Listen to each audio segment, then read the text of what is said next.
The boys are back in town. The The boys, boys are back in town. Does anyone outside of Australia understand that? Yeah, they have to. They have to. I hope so. Bro, we've got on Restream now. It's got on air. Wait, does it? Where are you seeing this? At the top of my one, it says on air. I feel Does like I'm it? in a fucking professional show. We are anything but professional here at Mando Mate-Ing. Nah, I can't dude, we see are it. so professional. That's what I mean. I think Dude, I think you've got more upgrades than I have. I can't see that. Oh. I've upgraded my mainframe. All right, guys, we are back, and the episode today was actually inspired by the events of last week. If you were here, if you were not, you may have seen it on social media. What was it? The concept of our episode? We were just talking about the world between worlds. Should it belong? Should it not? And we're having a good old-fashioned debate. Blore brought in his cronies in Star Wars Nerd and Sean. I was abandoned by Darth Christensen. And abandoned. And we're having a good old debate in that. And then we somehow got onto we were talking about anything and everything, and we got onto the Force and what balance truly is. And Blore just pulled this out of his ass. I think you've still got the sticky note there. I do. I still have said sticky note. I haven't. This is. I should frame this sticky note because it's such an that is important going part of our in channel. Lucas's museum. Dude, imagine.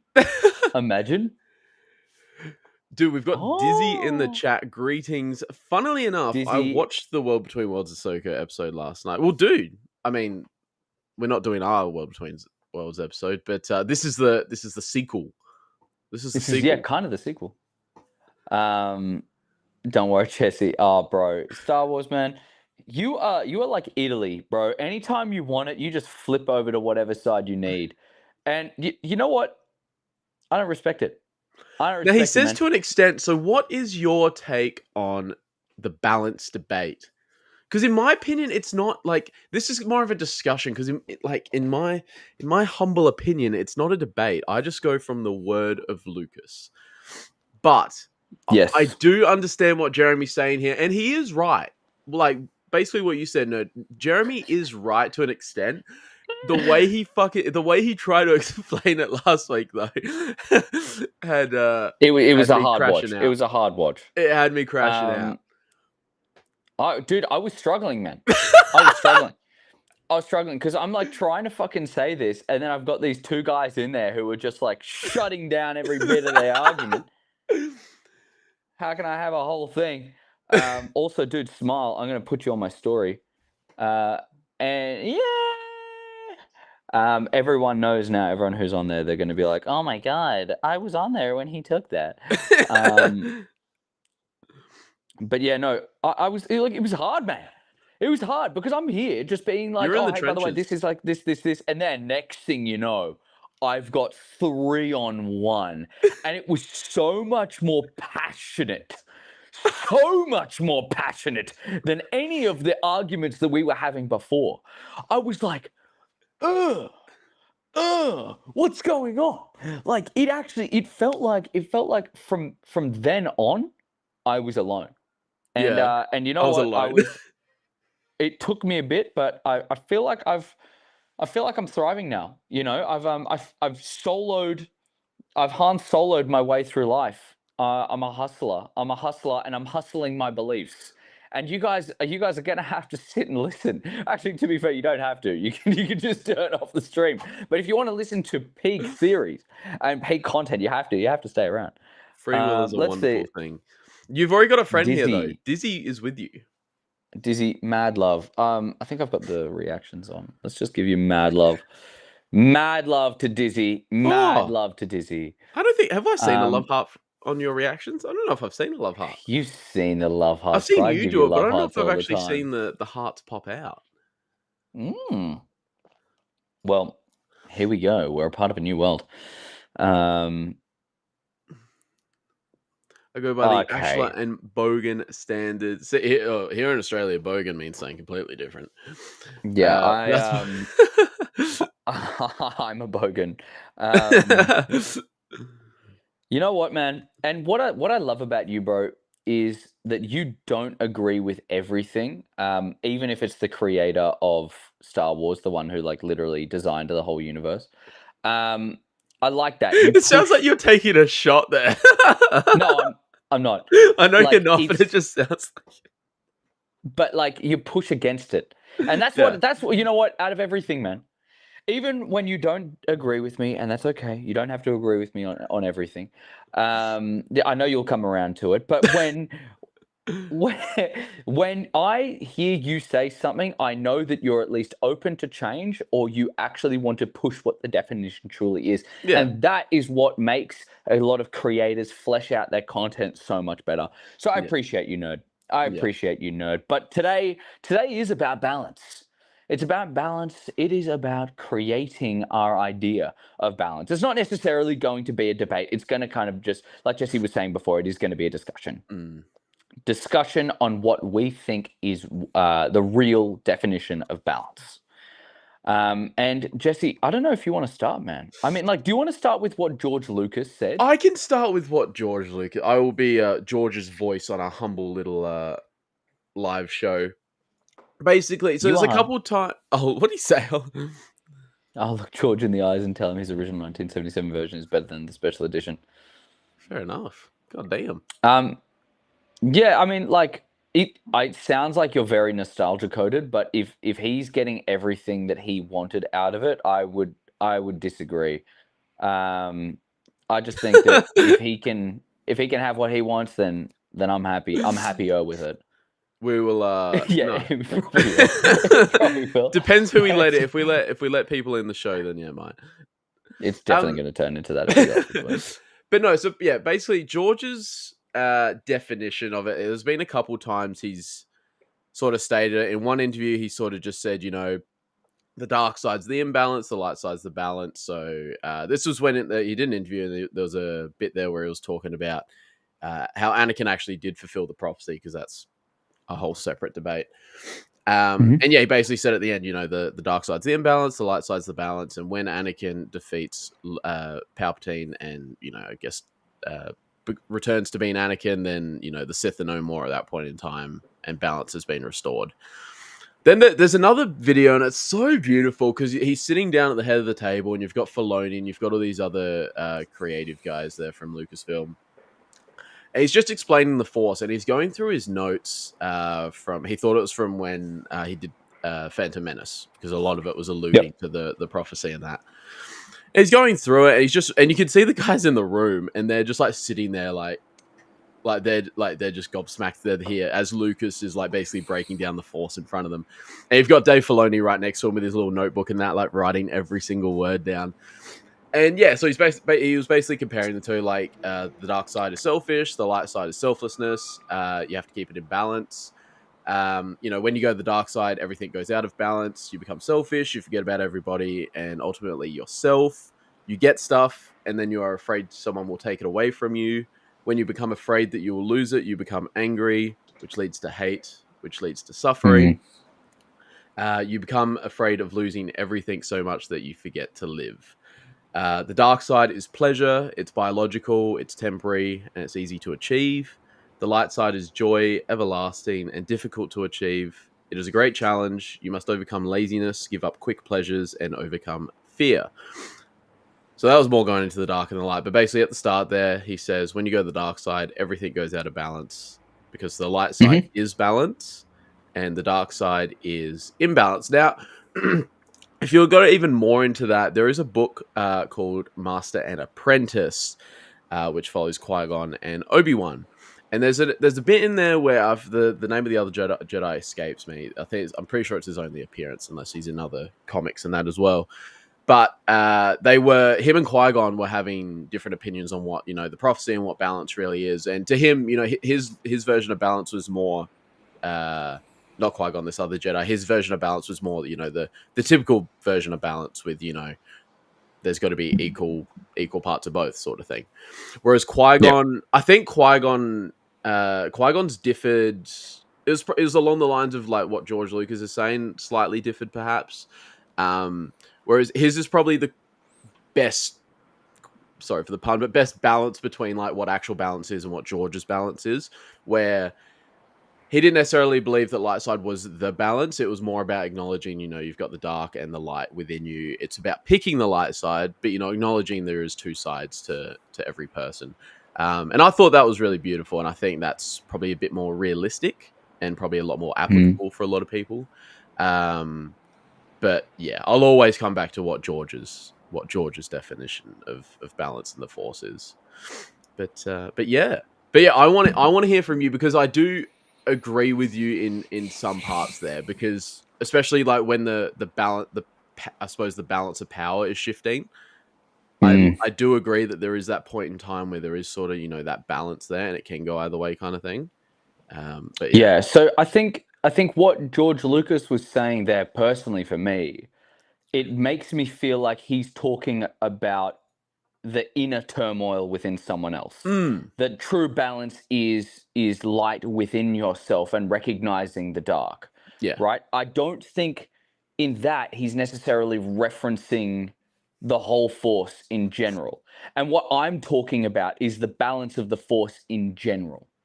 So for me, I mean, like, I'll bring this bad boy out. Yeah. I'll bring that bad boy out. Okay.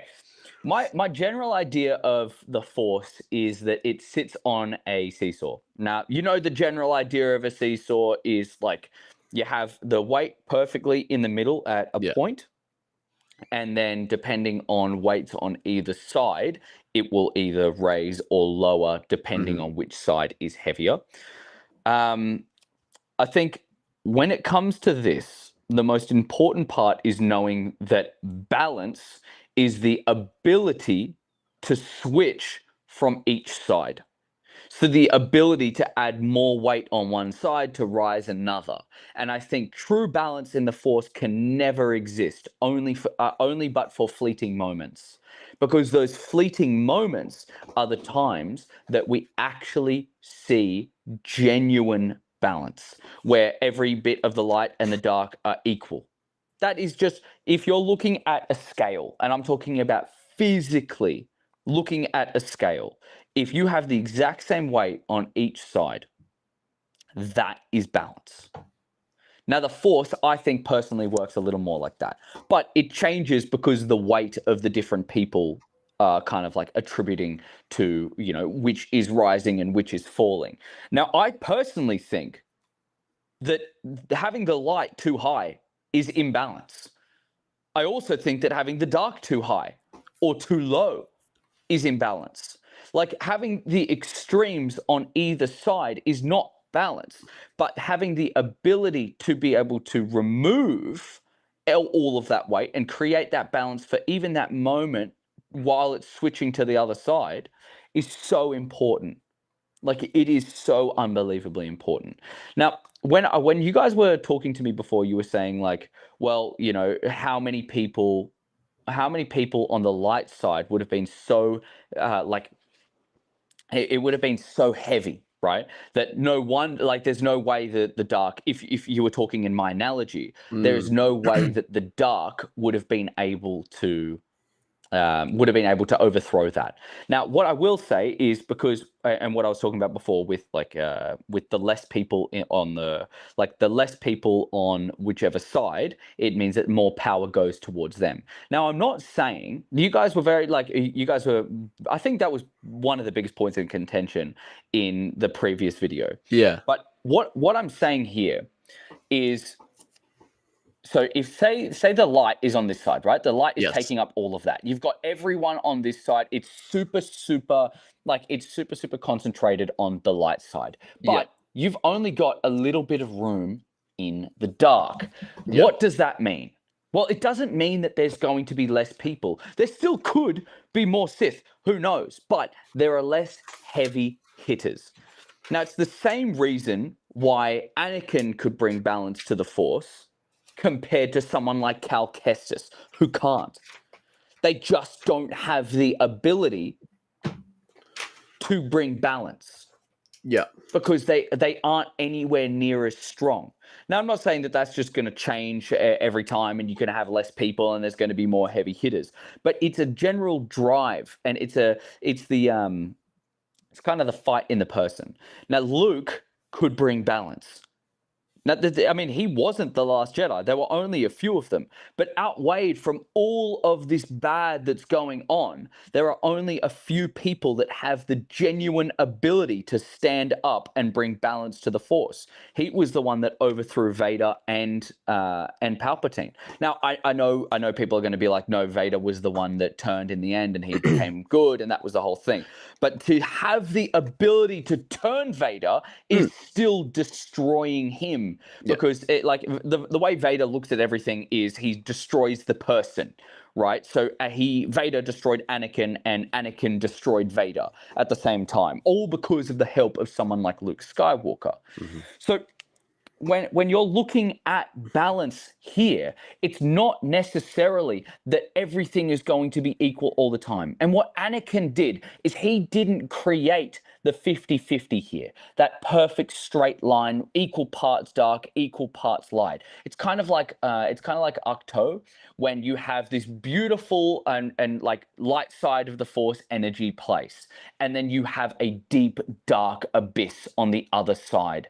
On the other side of the island, one that you never go to. You know, he can appreciate that it's there, but you never go to it. Why? Well, because, I mean, that's imbalance itself if you're not wanting to accept it. Yeah. But every part of the Force is equal light and equal dark. But only you, as the Force wielder, and I would argue someone who doesn't even have the Force could do the exact same thing if their drive was enough. If they were enough to overthrow the imbalance, you do not need the Force in any way. Now, I know the Force lives in every single person, but I'm talking about like being the heavy hitter that I was talking about, right? Like, I would argue that Cal Kestis has a less importance for the Force, even though he wields it so well, than Han Solo, because Han Solo was a determining factor of everything that came forward with, you know, the overturning of the dark side and bringing it to the light. But all Anakin did was overthrow the dark, right? The dark when it's super, super high and the light is super, super low. All Anakin did was remove so much of the weight so that it was able to shift from that all the way up to the light side being again in control. Now, the same reason why Palpatine was easily able to, because I mean, like the light side after that, like the New Republic had hollow structures and hollow foundations, and they just could not handle the immense might of like I guess kind of revenge of the dark side, if you really want to say that. They just couldn't handle it. They weren't ready for it. Like you can't build a civilization on rebellion. The rebellion is the push to change a civilization, but they are not able to sustain an empire. Because really, that's what the Jedi were as well. The Jedi were an empire. They were totalitarian, taking control of every single galaxy. They just did it under a fairer rule. So I mean, like, I'll answer a few things in here, and if you guys have any questions on it, please shoot them through. We've got Fred. I met Fred when I was on Hannah's show the other day. Hello, Fred. Oh, sick. Mad Fred, coming through, dude. Thanks Appreciate for coming in. Thanks for coming in, man. I was just talking about the Ashlar and Bogan method. Yeah. Fair enough, man. It's a good interpretation. Both of you talk about this. Got my compartment turning. Oh, dude, got a question from Dizzy. How does one bring balance and keep balance, though? The idea is that you can't keep balance. The more that you add to your plate, the heavier that it gets, and the more it will weigh you down. The whole idea of the Jedi is that they want to constantly keep absolutely nothing in their mind, like harboring any part of their mind. They are just purely the Force, and that's it. Now, I think that's also imbalance. But at the same time, when you add so much more to you, the more you will be weighed down, and the more like you're stretched thin, kind of. Now, think about it like this, right? If you're in a warfare, very, very, very simple analogy.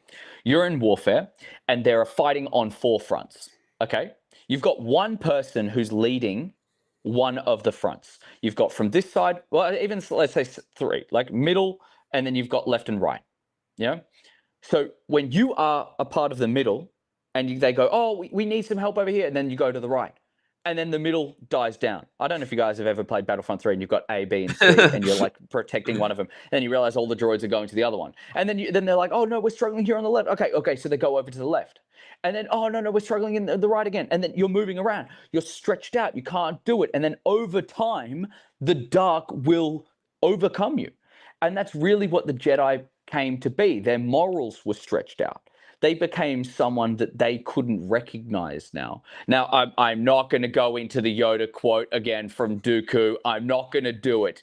And Nerd, I love that you brought that up and like you posted. Sorry, put that on his story. I love that quote, man. No, but like it's so important. It's so important to understand that you can only bring balance if there is balance that's need to be brought. There is no way that if the Jedi were actually doing something that was good, even then, if it was like the best thing that they were doing the whole time, that if they were in power that whole time, that is still wrong. That is not balance because they are not accepting the dark side. Now, if they were all working, now I will say, if they were all working more towards Qui-Gon, accepting the darkness, and even I would actually argue working more like Mace as well. The reason why he has a purple lightsaber is because he's accepted the dark within him and he's able to push through more. No, but he's egotistical in every way possible. I mean, like he's failed for other reasons, but I think if they were more like Mace's style of training, Qui-Gon's style of training, the acceptance of the dark and the acceptance of the light at the same time, and knowing that in order to appreciate the light, you must be submerged in the dark, that you have to see the evil to know how to fight it. Like that's what is more balance. I don't think we're ever like gray Jedis don't exist. There is only good and there is only bad. And that's the same as in life. You're never going to get someone who's teetering on the edge because that is inherently bad. Someone who won't support you in whatever like struggles or whatever that you need. That is the same thing as, not helping. What's the Dooku quote? I forget. Oh, but okay. I mean, do we go into it? Do we read the Dooku quote? You have to do it. You have to do it. Do we read the Dooku quote on Yoda? You have to do it. Okay, I'm gonna just fucking do this. I'm going to. Oh, dude, it's in my fucking thing. I don't even know why I was typing it out. I literally put in Dooku and then it finished a quote about Yoda. Okay. So I'll read it here. The Jedi Order's problem is Yoda. No being can wield that kind of power for centuries without becoming complacent at best or corrupt at worst. He has no idea that it's overtaken him. He no longer sees all the little cumulative evils that the Republic tolerates and fosters, from slavery to endless wars. And he never asks, why are we not acting to stop this? Live alongside corruption for too long and you no longer notice the stench. The Jedi cannot help the slaves of Tatooine, but they can help the slave masters. Dude, I love that quote. Let's see what Dizzy said here. If it was said that Anakin was to bring balance to the Force, does that not mean that he could keep it? Was the prophecy found before Anakin was born or created after he was born? Now, the premise that Rey was able to create balance again means that you are not able to keep it. Like it or not, if the way Disney changed it, and I think it would have happened again either way without Disney doing it, like the most logical conclusion is balance was brought and there became imbalance, and now there is balance, like there needs to be balance brought again. I think someone who wields the power to bring balance cannot necessarily hold it because that would be imbalance. The controller of all that is good and bad is not balanced because you still have one person who's teetering the scales. In order to have that, it needs to be something that is fluid and something that is chosen by so many different people and different powers that be. I mean, if you guys have more questions about what I think, do you actually, Jesse, do you want to say anything as well? I mean, on top of that, before I keep going. Yeah, so if it said that Anakin was to bring balance to the Force, does that mean he could keep it? The prophecy itself it was an ancient Jedi prophecy, so it was found way before Anakin. But the prophecy itself is a chosen one shall come, born of no father, and through him will ultimate balance in the Force be restored. So that's the Jedi's prophecy though. So if you're to take it from their point of view, they speak of ultimate balance. So you would assume it can either mean, absolute balance of, the Force, or you could also take it in ultimate means everlasting. But yeah, no, I do agree with what you said, that because there'll always be constant challenges to power and that sort of thing. So I don't think balance is an everlasting thing. But yeah, he certainly restored it for that generation. And yeah, balance can't be. No, it can't be kept forever. No, there'll always be challenges to power and that sort of thing. But yeah, back on the Luke Skywalker thing, because that is the debate there with like if Anakin brought balance to the Force or if Luke did it. Luke helped Anakin. I suppose Luke helped Anakin bring balance to the Force, but yeah, ultimately Anakin brought balance to the Force when he destroyed Palpatine and obviously returned to being Anakin Skywalker and left Vader behind. But yeah, I suppose with your little diagram, I thought to sort of, I don't know if this helps or not from my point of view, but that is, according to George, that would be balance in the Force. You've got the light side as the balance, and then the dark side would be, the imbalance there.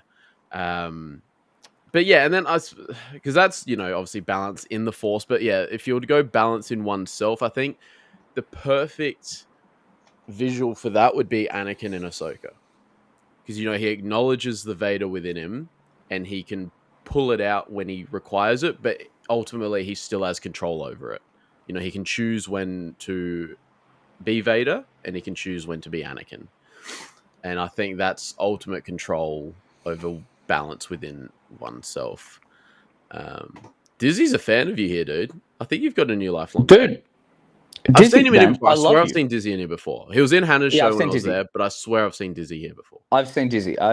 Dizzy's the GOAT. Thank you so much for appreciating, man. We'll say here just quickly, because he says, like, does the prophecy refer to a single or certain person, or is it more a criteria? I think it was more. You can answer that one. Yeah, I think it's up to interpretation, but I think it was more a set of criteria, because it wasn't alluding to, like, in 100 years, Anakin's going to be born. It was more a criteria, because then when Qui-Gon found him, he's like, because there's not really a lot of criteria, to be fair. Like, it's the start of it is like born without a father sort of thing. Because then when Shmi tells Qui-Gon that, you can see the fucking lights start going off in his head. He's like, oh my God, oh my God, oh my God. Yeah. So I think it's more a set of criteria. And obviously it's a pretty rare set of criteria. So if, someone's born with like, and a father wasn't involved at any stage, it's probably, yeah. No, I agree. So yeah, I would take it as more a set of criteria. Yeah. I can't see that there would be any other, like, there would be, and he's going to come out with brown hair. It's more so like, what's this person going to be able to do? Now, I mean, I see Star Wars Nerds one up there. I see Luke. I didn't see Luke picking up Palpatine and throwing him down that. There's people out there that think Luke brought balance, but yeah. But yeah, I think it's important to note that if you were going to talk about Luke, he is the hands of balance. He is not balance. He's not the physical embodiment of balance itself. Dude, Dizzy, don't be sorry, man. Come on. No, dude, we love these questions. Keep asking. Keep asking, man. Hello there. Oh, Ben. Ben's in here. Dude, Ben. Yeah, no, Ben, your reels have been elite lately. They have been elite. But yeah, no, I think what we got Raph. We got Raph. We got so many people coming in here. Look at this yummy man. I would just say, like, it's so important to realize. I mean, like, for me, what I'm talking about is the overarching idea of the Force. Yeah. I'm not talking about the individual. And I feel like George Lucas was alluding to the individual, because his whole contention is everything about inside the person. He's thinking, like, when you choose to be good, that is balance. Irrespective of the dark, like, if you choose to be good, I think that's an inner turmoil that we all face, right? Like, you just see someone who is, say, struggling on the street, and you look at them from a distance and you go, do I help them? When you leave them, you go, no, they can be to their own devices. It's like that is bad. If you have the ability to help, help, choosing the good in any situation is going to be balanced because you're understanding the light and the dark at the same time. Rather, Mandela, I love you. But what I think is so important is that the overarching idea of the Force is that anything at any time is balanced only for a fleeting moment, only for that tiny little bit of time where you can have someone who is a kind of like a, yeah. I mean, definitely internal and external balance. I just think this is the overarching idea of the Force. Too much good is bad, and too much bad is not good. Like it's just it's very simple, but I think it's easy to get caught up in as well because you see something like, it's good to have the light side on all the time because they're going to do the right thing. But in the end, in the Grand Republic, they were not doing the right thing. They were completely screwing over this kid because he's had traumatic experiences in his life. He's had such a troubled past, and because of that, they were fearful. I think Ahsoka was terrible the way she acted with Grogu, because all Grogu did was have a traumatic history with the same alignment to the Force that is. Holy Sean. What's up, dude? What's up, brother? But yeah, no, I think like Ahsoka, what she did with Grogu was equally just as bad. I don't think that is good. And as much as she's a good character and she does the right thing majority of the time, what she did was completely push aside from someone who was craving help. And when you need help, like Grogu did, the right thing to do would be to present yourself and train him at that time. But she just passed on, and that's why I don't really like, as much as I like Ahsoka, I don't like her at the same time because she picks and chooses everything. Like I think she's just so wrong to be the leader of the Jedi, which is why she's not. Obviously, this is what I'm talking about. Like even someone like Ahsoka never has the ability to bring balance to the Force because of her inner turmoil. Absolutely. There's a fucking fight going on back here. But like, she would never be able to bring balance to the Force. No. There is a period of time where Ahsoka was really, really good, but it didn't mean that she was the total good. And in order to bring balance to the Force, you have to be respective of both sides. And I think Anakin, having him dive deep into the dark and deep into the light, because he was obsessive by being a Jedi. He wanted to be the best Jedi possible. And he was like, no, screw these guys. I don't agree with this. These guys have screwed me over. Then he goes, I want to be deep into the dark side. I want to be the best of the dark side. And now that is the balance. That is going from each side. And because of that, he was able to, at one period of time, bring balance to the Force, but it was then very quickly overturned because the light side rose higher than the dark. I think we'll answer a bunch of this stuff in here. What do we have? We've got Ben. Just give them. It's just a movie. That's right. That's right. Yeah, man. Yeah, it's. I mean, like, I appreciate everyone who wants to, like what I was talking about before with Nerd. Like, I love when people clap back at opinions because you don't have to agree. Absolutely. That's the whole point of a collaborative experience. He's dude. Nerd has the same opinion. Unpopular. Fucking Star Wars Nerd has the same opinion. I need to go back. Yeah, okay. I think they understand the power scaling better. That's the only reason why. I think they just, I don't know. I think they lost it in the middle. Like, it was so good when it started off. It lost it in the middle, and then it became something really, really good at the end. I'm not saying that that's a bad. I don't think that's an indication of a bad show. It's just, yeah, like it's just different. So, dude, Mandalorians are the most imbalanced guys ever. They will flop in and out of whatever they need just so they can survive.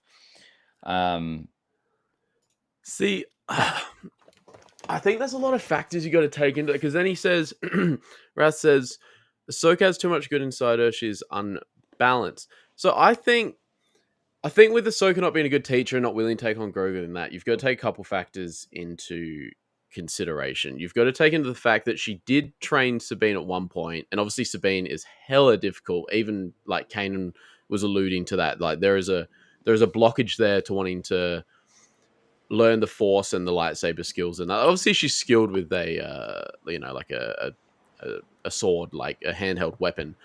But there is a blockage there because of her past and trauma and all that.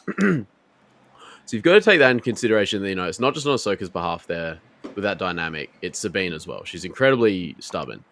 Then you've got the whole Anakin dynamic that Ahsoka's involvement with other people only leads to bad, and that's, I suppose, creates the imbalance there.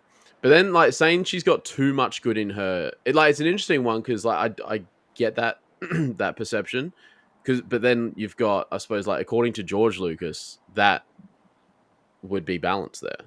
If she's got the good in her and only good, that's balance there. But then, yeah, when you started talking, then alluding to that second interview was definitely, probably more talking about balance within oneself and that. But then the first interview is when, he's talking about like, the prophecy and everything. Yeah. And that's when he alludes to Anakin destroying the Sith creates total balance in the Force, and that, like, he fulfills the prophecy. Then that is the balance within the Force. Yeah. I mean, I'm never going to be one to. I'm never going to be one to talk shit about George Lucas. I mean, like, it's like saying someone who drew their own drawing is wrong because they could do the drawing better. It's like, it's still their drawing. Like, it's still, he created it, and he created this opinion, even though it was heavily based on so many other pieces of fiction. It's still his version of that fiction.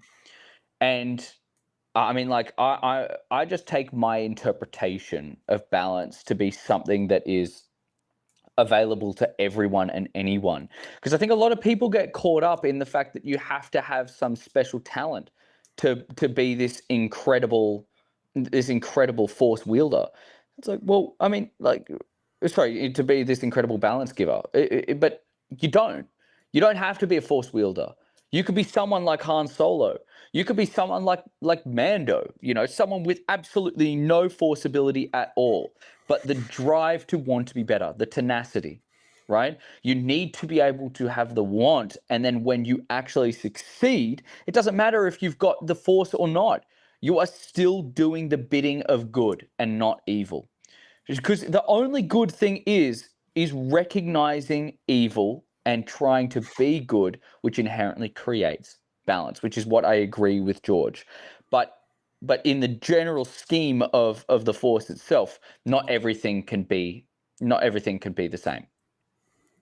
Like, you can't have a high dark and then a high light at the same time. One has to be lower, and then in turn creates balance when they shift between, not necessarily having them both at like either ends. Because if you're having it at either ends, that's still, like, if you're looking at a straight line, that's still a very straight line. Like, you're not having any change and any difference. And if it was going to be that all the time, then there'd be no way that the Empire could have succeeded. There's no way, because the good was so small and the good was struggling so much, relying on only a few people who were willing to do its bidding. But then you came perfectly to the period right after the Empire was gone, and the good wasn't necessarily the New Republic, but it was still the rebellion. I think there was that brief window of time, that Ewok party. That was genuinely the only time where pure balance was, where there was no turmoil, there was nothing but celebration. Okay. And like the removal of both good and evil and the structuring of a new future is the only time where you have balance. But the moment they implemented that the New Republic was going to take over, it became imbalanced again. Okay. Does that make sense? Yeah. No. I'm picking up what you're putting down. No, we'll get to the other comments in a sec, but I just saw Wrath make this one. Like, just going off like what you're saying, Jeremy, like, because part of your like analogy in that is that, like, when the power is shifting, there is a point at time in which they are equal. Is that? Yeah. Yeah. So yes, absolutely. I think we said this off camera the other day, but the example I sort of applied to that was, when in Revenge, when the Jedi are masked and all that, and you're left with Obi-Wan versus Anakin and Yoda versus Palpatine, and that because those are the two penultimate, they're the two critical battles that determine what happens from here on. If the winners and losers will determine basically the whole future of the galaxy for the next 20 years or so. So yeah, would you do you agree with what Rath is saying, or you're just saying there's these fleeting moments in time, as the balance of power shifts, with that Obi-Wan Anakin Yoda Palpatine thing, there is I would say equal there, or I would say that I don't agree. I think things can be perfectly equal, but it's only for a fleeting moment. Yeah.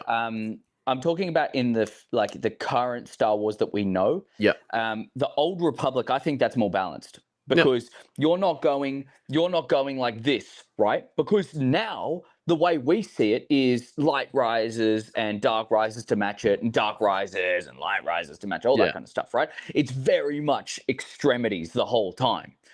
But when it comes to the Old Republic, because there was so much fighting and so much imbalance all the time, one team was better than the other, and it was going like this. So there was a longer period of balance where it just came like this, but then went off, and then came like this, and went off, came like this. But balance can be achieved, but only fleetingly, and you can never hold on to balance for too long. Balance cannot exist for eternity. There's no way. There has to be give and take. There has to be push and pull, or otherwise there would be no life.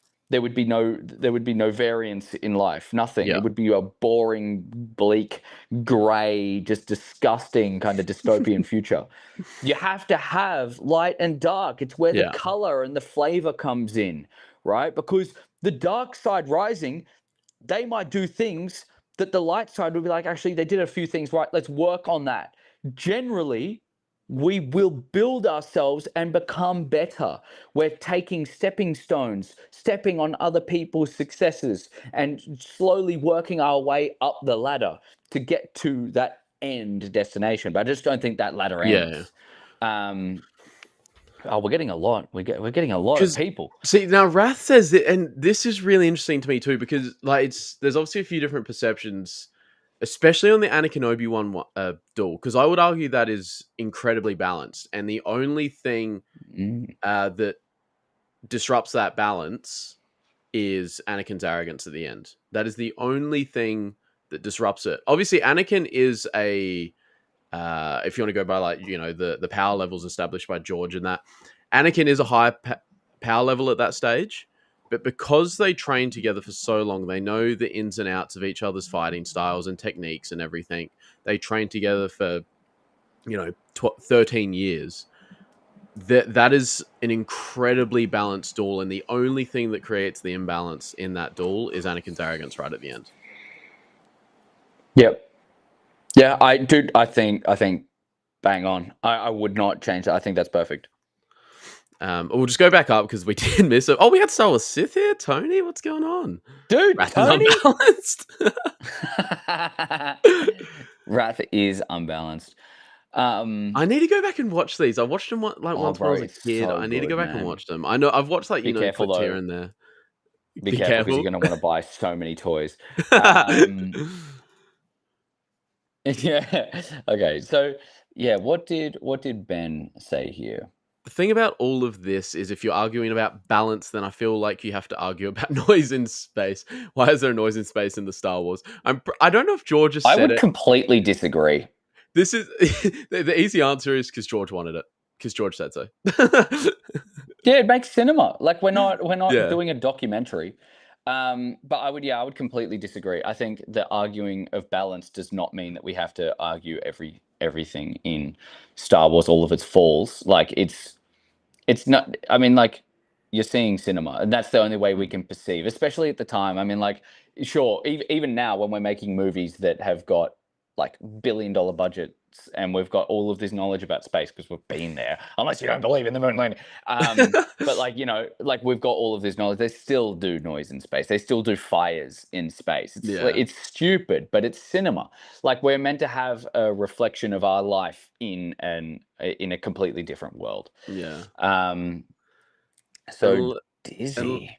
Unless this just wasn't fleshed out in his mind, maybe set the boundaries of the movies he created, and that was it. Never thought it would expand this far. I think that's a pretty fair argument. Yeah. I mean, like, when you're initially creating, I think, like, with Star Wars, the difference between Star Wars and Wrath can definitely talk about this as well, is the difference between Star Wars and Lord of the Rings is Lord of the Rings created the lore before the actual story was created. He created all of the wars, the characters, the dialect, everything, and then he just filled the space, filled the void with all of the noises that was around. Right? He told the story that was already creating itself. Whereas George Lucas creates the story, he fills in the gaps. And I'm not saying that either one is right or wrong. It's just a completely different take of storytelling. And definitely he didn't set the boundaries. He did not think this far in advance. But what I love about George is that he's so close to perfect on a lot of what he does that it's so easy to be like, oh yeah, by the way, you could just add this in there. Yeah. And it works so well. There's barely any franchises that you can do that. Yeah, it's just, I mean, like, it's because he's inspired by so many stories that he's seen the downfalls of so many that he can create his own. I mean, like, sure, this is kind of just a copy of Dune, but like, is what it is. Harry Potter was a copy of Star Wars. Yeah. At the end of the day, movies need to be digestible by all consumers, whether you're a diehard fan or not. Lucas may have set the parameters close so it's easily understandable. 100%. 100%, dude. I think that's a great take. 100%. That's a great take. That's why you should keep commenting, man, because I love please do, Dizzy. I'm loving having you in here.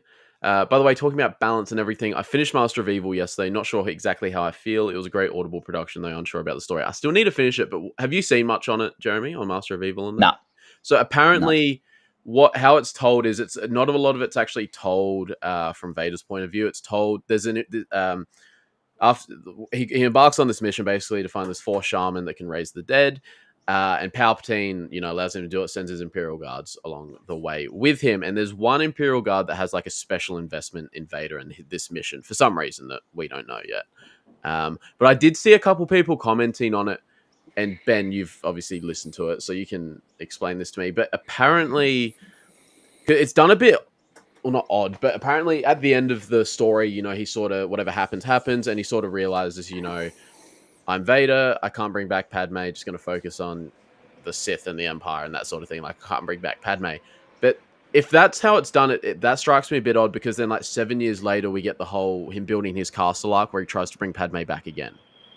I'd need to read the book and sort of understand the ins and outs because I'm listening to it on Spotify at the moment. But it's sort of weird, to have him have the same realizations twice within like a 7-year period.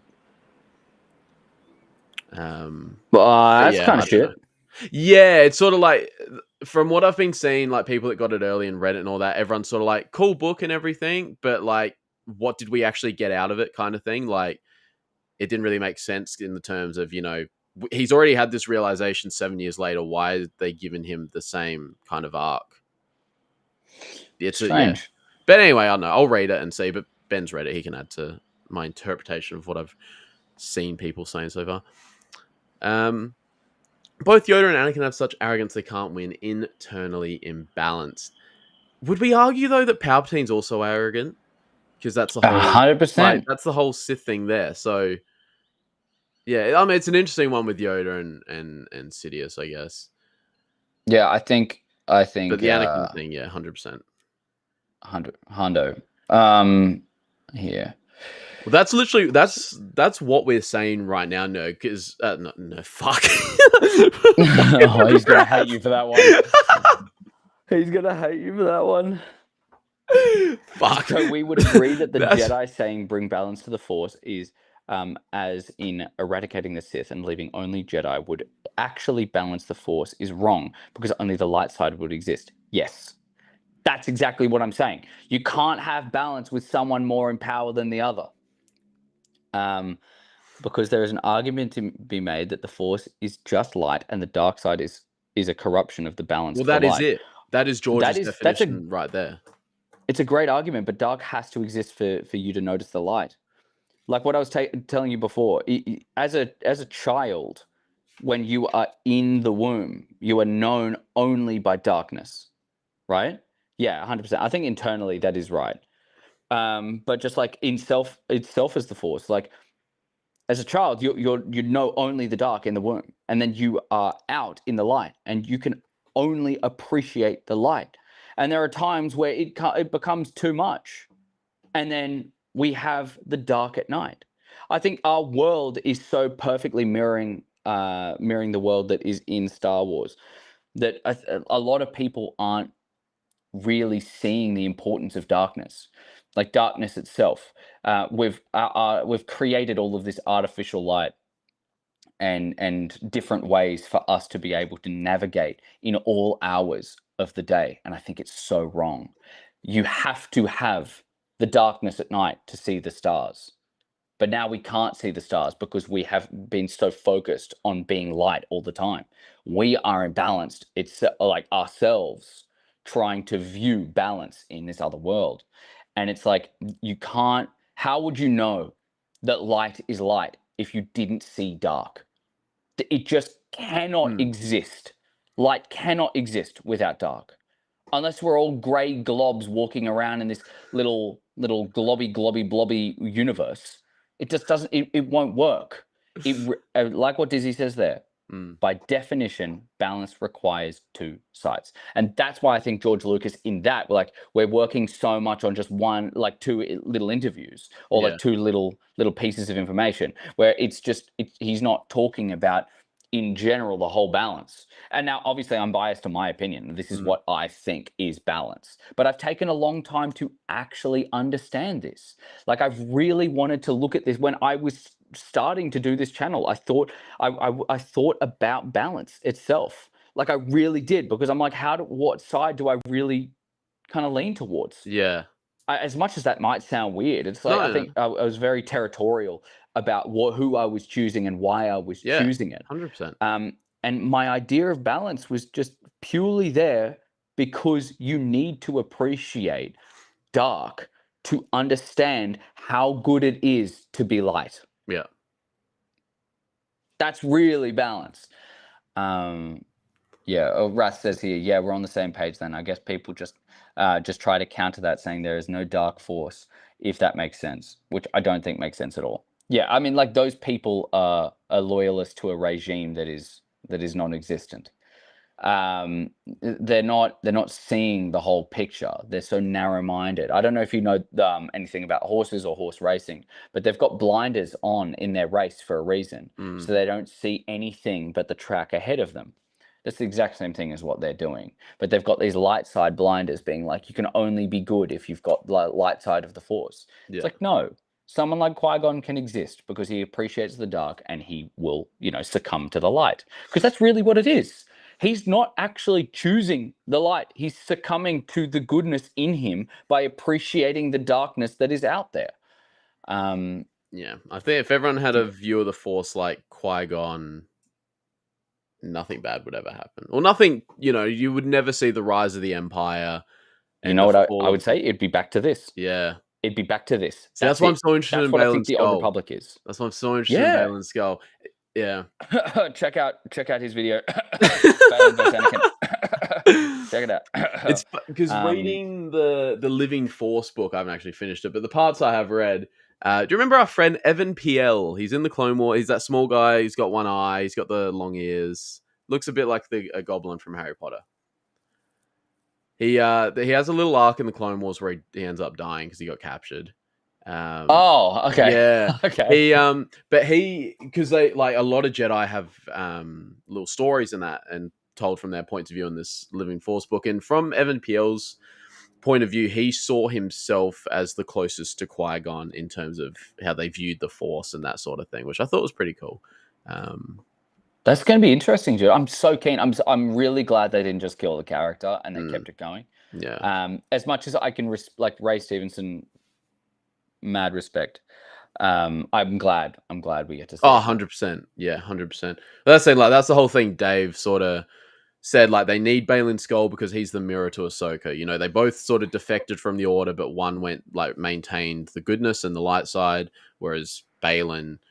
See, that's what makes Balin so compelling and interesting. He's not inherently bad or evil. He's just got this mission that probably takes him to the if like, you know, you had to pick a side, it's obviously on the darker side. But that's what makes him so interesting, because he's not an inherently bad guy. Like, you see him, and Ray explained his character that way. Like, you see him, he's not going to hurt people unless they stand in his way, sort of thing. And then that's when he's going to, you know, start killing and that. Like, you see it from day dot, episode 1, when they walk onto the New Republic ship. It's only because people pull guns and start firing on them and stand in his way that he starts, like, he brings out the lightsaber. If they just let him walk past, he wasn't going to hurt them. Yeah, he's such a compelling character, dude. That's why I was drawn to him straight away. Straight away. I see here Ben's thing that you put up. I think I figured out the issue, lol. We're debating a George concept versus a sequel concept. The whole rise of the dark side to meet the light introduced during them. I mean, I would disagree.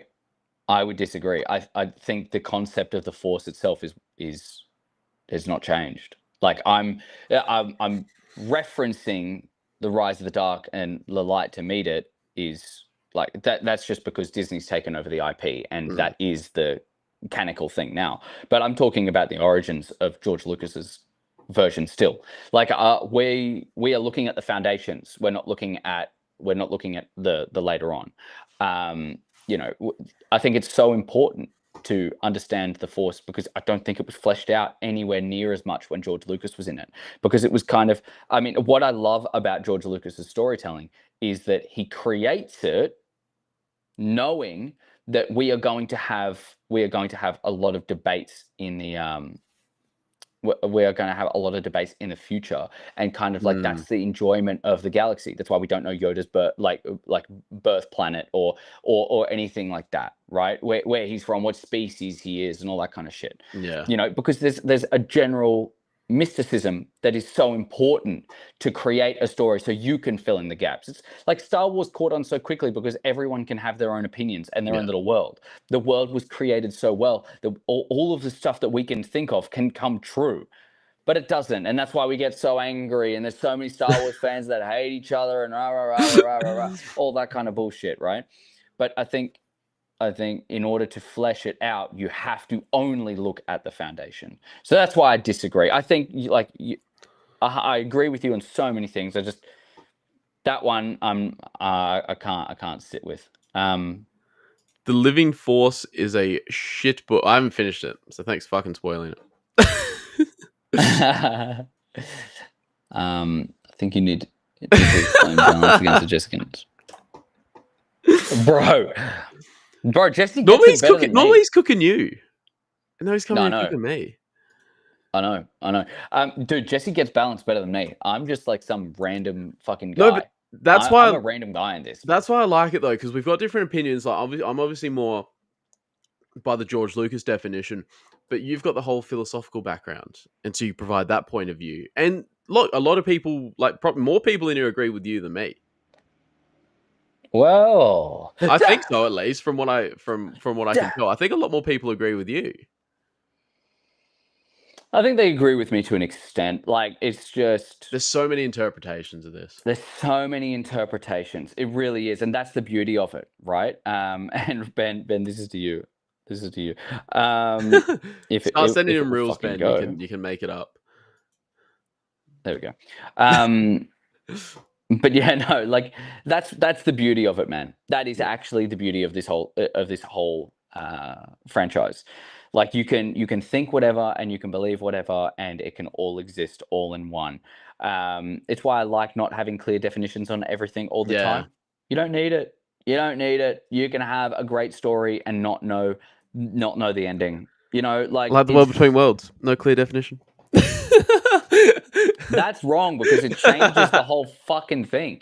Bro, like, Ahsoka should not be alive. I wanted the Ahsoka show. We could still have everything in the Ahsoka show. Everything in the Ahsoka show without her being there because of the world between worlds, man. Who would like, Anakin save, and who would Anakin give one last lesson? He was a Force ghost there. He was a... Dude, all we had to do was see her right after the Jedi Order, and then Baylan Skoll would make so much more sense, because he was gone during Order 66. He didn't just survive it like every fucking Jedi now, apparently surviving Order 66. Then you have Valen Skull, who's still there, and Shin Hati, who's just a little bit younger. Oh, she's so beautiful still. And then it's like, oh God, Ahsoka goes to meet, and we're still struggling, and Anakin can still impart lessons and all that kind of stuff. But it's through the history that they had together. It's like flashbacks instead of Force ghosts. And I think I triggered Jeremy. That's my only contention with it. Otherwise, I like the World Between Worlds. If they didn't save Ahsoka, man. Well, dude, I think it's a pretty good spot to wrap that all up. I think it is too. We're sitting on an hour quite nicely there. Thank you to everyone that came in, dude. We had Dizzy, we had Ben, we had Nerd, we had Wrath, we had Star Wars Sith, we had Mad Fred. Please don't tell me I'm missing anyone. Oh, we had Obi-Sean, obviously. Ripping me. Ripping, bro. You got ripped a little bit today. I did. You got ripped a little bit today.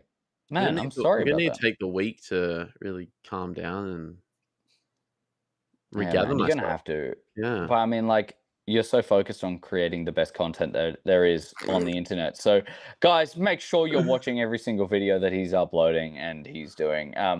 Because he's got some time right now to be the best ever. I don't know if you're looking at the brand new setup as well. It's not completely done yet, but we're getting there. We're getting there. Dude, I'm liking the path, man. Hype it up, everyone. Got some more lights coming in for the back. But hype it up. Look how good he looks. Bro, look how good he looks. Meow. God, I would ravage that body. I would ravage. I would absolutely ravage. Yeah, I think honestly, like, good, very constructive. That was good session. I like hearing everyone's points of view on that because there are so many different ways that you can come at it from. Big time. Big time. And do you want to say anything to anyone before? No, thank you everyone for coming in. I will be live tomorrow, about an hour from now. We'll be continuing Force Unleashed 2. And then we'll probably, I'm trying to think, should I go? I might work my way through the Jedi games again. Like, we'll do Fallen Order and then we'll do Survivor. Sick. I think we might do that. Sick. Do it. Force Unleashed. Do it. Hundo. I think we might do that. Hundo. Definitely do it. Even if you want to go into the old games. Have you played Republic Commando? Dude, I haven't played Republic Commando. I haven't played as Nerdy, who might kill me. I haven't played KOTOR. I haven't played. Yeah, dude, I'm so behind on the old games. I tried Knights of the Old Republic. It was so hard with Xbox, so hard. So it's like a grind to get through. I've got to really be in the mood. Yeah, I just wasn't. Republic Commando was so much better. You actually really like Republic Commando. It's so good, man. I found some of the old games because I tried to play Jedi Academy, Jedi Outcast 2 on my PlayStation once, and it just wasn't really adapted to console gaming. So I went back to I just got it on Steam and doing it on PC. So we might do that game as well because that game's very nostalgic to me. I love that game. Hell yeah! But yes, hell yeah, dude. All right, well, guys, thank you everyone for coming through. You all. Much love. Thank you so much. So you used to look on the camera over there, and now it's here. Yeah, legit. Mad love, mad respect. Catch you all in the next one. See you guys next week for an undisclosed episode, but it's going to be sick. KOTOR's meh. Star of the Old Republic, MMO on PC today. It's way better. Way better. Way better. Well, way better. Have to give it a go. Yeah, I just have to be in the mood though. It's so hard. It's so hard with the old games when I'm like finding the controls because it's like a brand new controller it didn't have anywhere near the amount of stuff as what it has now. And I'm like, and it's changed all the buttons. It's just, they should have done it better. But anyways, guys, love you all. Much love. Peace out. Thanks, I guess we can be friends. I guess.